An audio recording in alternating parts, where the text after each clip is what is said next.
گاهی انسان آنقدر می شکند که حتی دعا هم از گلویش بالا نمی آید. نه فریاد می تواند بزند، نه اشک جرأت جاری شدن دارد. فقط یک بغض سنگین می ماند که روی سینه افتاده و نفس را تنگ کرده است. در همان لحظه هایی که فکر می کنی خدا از تو دور است، در همان ثانیه هایی که خیال می کنی صدایت با آسمان نمی رسد، الله از همیشه نزدیکتر است. الله آن خدایی است که قبل از آن که لبهایت بلرزند دل شکسته‌ات را می بیند.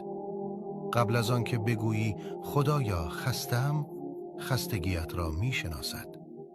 قبل از آن که اشک بریزی، اشکت را شمرده، یکی یکی.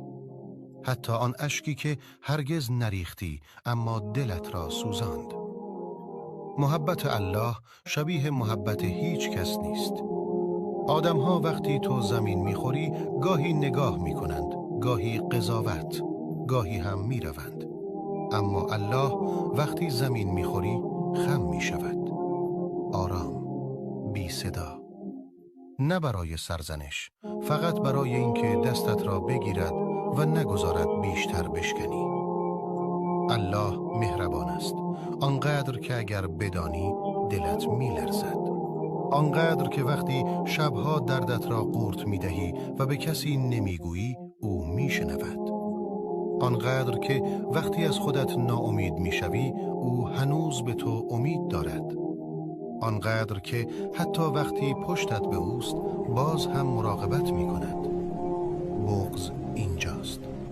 آنجاست که میفهمی الله تو را به خاطر پاک بودنت دوست ندارد. به خاطر شکسته بودنت دوست دارد. به خاطر آن دل زخمی، به خاطر آن اشک‌های قایم کرده، به خاطر آن شب‌هایی که فقط گفتی خدایا خودت می‌دانی. و او دانست و هنوز هم می‌داند و هنوز هم رهایت نکرده. اگر الان بغض داری، اگر گلویت می‌سوزد، اگر اشکت دم ریختن است، بدان این نشانه ضعف نیست. این یعنی الله دارد دلت را لمس می‌کند.